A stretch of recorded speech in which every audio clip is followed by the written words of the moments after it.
a sniper framed, a nation hunting him. Welcome to Shooter. The film opens in the rugged mountains of Ethiopia. A U.S. Marine sniper team, Sergeant Bob Lee Swagger and his spotter Donnie Finn, are on a covert mission. Hidden deep in the wilderness, they prepare their high-powered rifles with calm precision. Through the scope, Bob Lee spots enemy forces. They communicate in quick, sharp military codes, displaying years of trust built between them. Suddenly, their mission intensifies. A convoy of enemy troops appears in the distance. They're armed with heavy weapons and vehicles. The Marines' communication system is cut off, leaving Bob Lee and Donnie alone without support.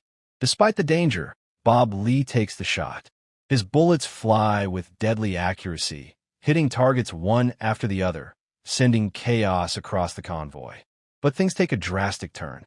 Enemy helicopters appear, raining gunfire down on the sniper's position.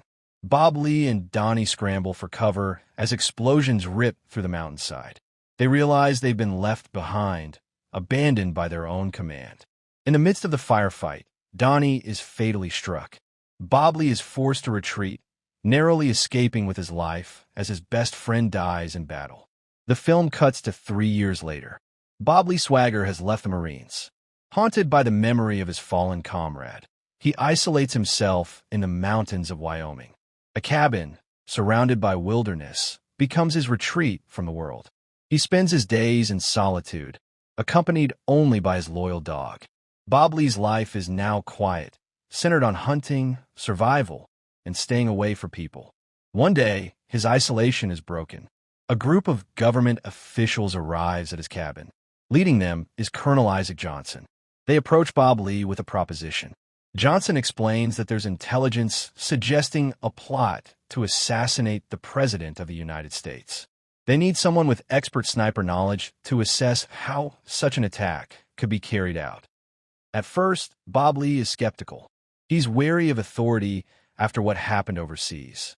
But Johnson appeals to his sense of duty, telling him that only someone of his skill could predict how a shooter might succeed. Reluctantly, Bob Lee agrees to help.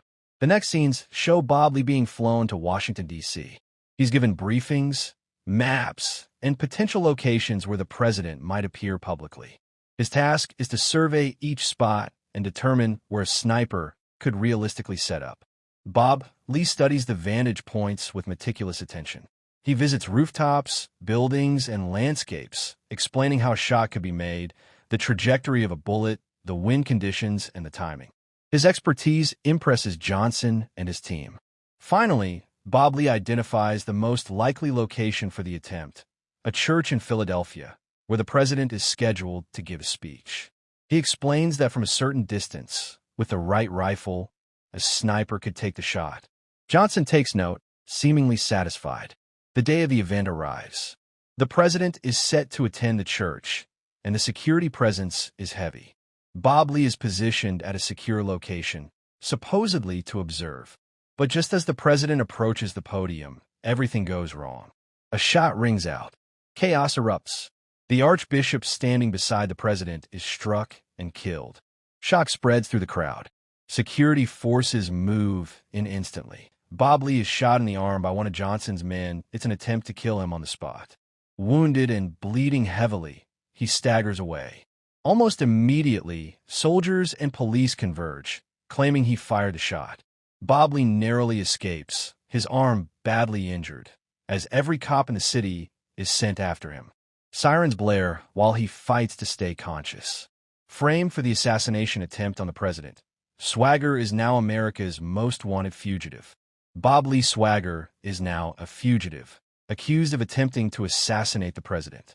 The FBI and local police launch a massive manhunt. News reports label him armed and dangerous. Swagger tries to stay ahead, but soon his car is surrounded by multiple police vehicles on an open road. In broad daylight, expecting an easy arrest. But Swagger doesn't panic. He suddenly throws his car into reverse, racing downhill while the officers scramble to catch up. The impact is violent, the car sinking fast. Officers rush to the banks, scanning the surface. Helicopters and patrol boats join the search, circling the area where the car went under. but Swagger is already gone. Using his training, he slips out underwater, escapes unseen, leaving the authorities confused and empty-handed. With no way out, Swagger makes a split-second decision. He steers straight toward the water, sending his car into the river below, knowing he'll bleed out if he doesn't get help. He finds a convenience store and forces his way inside. With trembling hands, he gathers sugar, tape, and supplies to treat himself. Collapsing in the bathroom, he performs a painful field surgery. He pours sugar into the wound to fight infection, then seals it with duct tape. It's brutal, but it keeps him alive. Meanwhile, the authorities launch a nationwide manhunt. Colonel Johnson and his men publicly condemn Swagger, calling him the shooter. Behind the scenes, they congratulate each other. Their setup worked perfectly. The real assassin has already disappeared, and Bob Lee is the fall guy. Swagger knows he can't trust anyone in law enforcement. But there's one person he thinks of, Sarah Finn, the widow of his late spotter, Donnie. He drives to her house in Kentucky, still weak from blood loss. At first, Sarah is shocked and frightened to see him on her doorstep. But when he explains what happened and shows his injury, her fear turns to sympathy. Sarah tends to his wounds, carefully stitching him up. As she works, Bob Lee explains the betrayal and how he was framed. Though hesitant, Sarah believes him, especially because she knows what Donnie meant to him. She agrees to help him hide until he can recover. At the same time, a new character enters the story, FBI rookie agent Nick Memphis. Assigned to the investigation, Memphis begins studying the evidence. While the official story points to Swagger, Memphis notices inconsistencies. He wonders how a Marine sniper could escape so easily if he were truly guilty. His curiosity sparks suspicion among his superiors, who warn him not to dig too deep. Back in hiding, Swagger slowly regains his strength. He starts piecing the puzzle together, analyzing ballistics and maps. He realizes that the bullet trajectory proves he couldn't have fired the shot. Someone else pulled the trigger, and Johnson's team orchestrated the entire setup.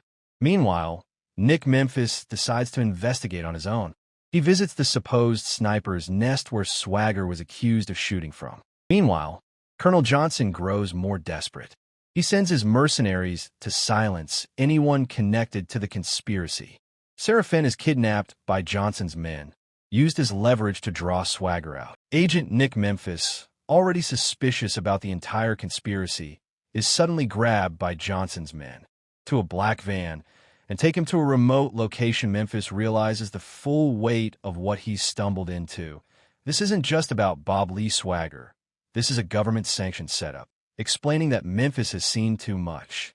His words drip with menace as he justifies his actions, reminding Memphis that powerful people are behind this cover-up, people who will never be touched. Memphis listens in silence, his life hanging by a thread. Just when it seems Memphis might be executed, Bob Lee Swagger took a long-distance shot at Johnson's men who were torturing Memphis, killing them from far. Memphis, shocked but relieved, is untied. Now face-to-face with the man he once chased, he realizes Swagger was framed all along.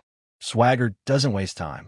He demands answers, and Memphis admits that he, too, uncovered the truth. Johnson and Senator Meacham orchestrated everything, framing Swagger for the assassination attempt while covering their real crimes overseas. With Johnson's men down, Swagger and Memphis escape together. For the first time, the hunted sniper and the honest FBI agent are on the same side. The two men travel to Kentucky to meet a reclusive marksman, a retired expert named Mr. 8. He's known as a living encyclopedia of sniping. Swagger asks him about the supposed impossible shot in Philadelphia. Ray confirms what Swagger already suspected. The shot was never fired from where Johnson claimed. It was staged. Ray explains that every sniper leaves a signature, and if Swagger's being framed, it's because someone studied his every move.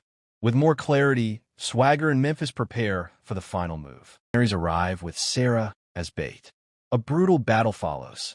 Swagger uses his military precision to pick off the men one by one from long range. Swagger rescues Sarah, proving he won't let Johnson's threats break him. The climax builds to a final standoff. Later, Swagger surrenders to the Attorney General in Washington, D.C., He wants to prove he's innocent and that Johnson and Senator Meacham are the real criminals. Swagger even has the rifle that supposedly proved his guilt. In the hearing, Swagger demonstrates his expertise by showing that the rifle had been modified and couldn't possibly have fired the fatal shot. The officials realize he was framed, but because of politics and corruption, Johnson and Meacham still walk away untouched. Swagger is furious, but controlled. The law cannot touch these men because of their power and influence. Colonel Isaac Johnson sets up a trap in the snowy mountains, dragging Sarah Finn in as bait to lure out Bob Lee Swagger. She's tied up, terrified, forced into the cold as Johnson's men spread out in strategic positions, ready to kill Swagger once he shows up. But Swagger, the former Marine sniper, knows the terrain and the tactics better than anyone. Hidden in the snow, camouflaged, he stalks Johnson's mercenaries silently. One by one, he picks them off with precise sniper shots, using his military training and patience to dismantle the trap. The snow muffles his movements, making him a ghost among the trees. As the fight continues, panic spreads among Johnson's men. Swagger closes in, eliminating each guard with deadly precision, and then advances, finally rescuing Sarah from captivity. Swagger doesn't kill Johnson immediately. Instead, he exposes him, revealing how Johnson and Senator Meacham orchestrated the assassination setup and the cover-up that destroyed Swagger's reputation. Sarah watches in fear and anger. Swagger leaves Washington, but he's not done. He knows that leaving them alive will only mean more corruption and more innocent bloodshed. Later, he tracks down Johnson, Senator Meacham, and their associates in a remote lodge. In a calculated assault, Swagger rigs the place with explosives and confronts them directly. With cold precision, he executes justice, killing the corrupt officials and making sure none of them escape accountability. After the bloodshed, Swagger reunites with Sarah. The ordeal has scarred them both, but they share a quiet moment together, finally free from Johnson's, knowing he's cleared his name in his own way, by eliminating the real enemies of the country. The film closes with Swagger driving off into the mountains, a soldier who couldn't rely on the system for justice, so he delivered it himself. Justice served through the scope. Subscribe for more recaps on RECAPVERSE.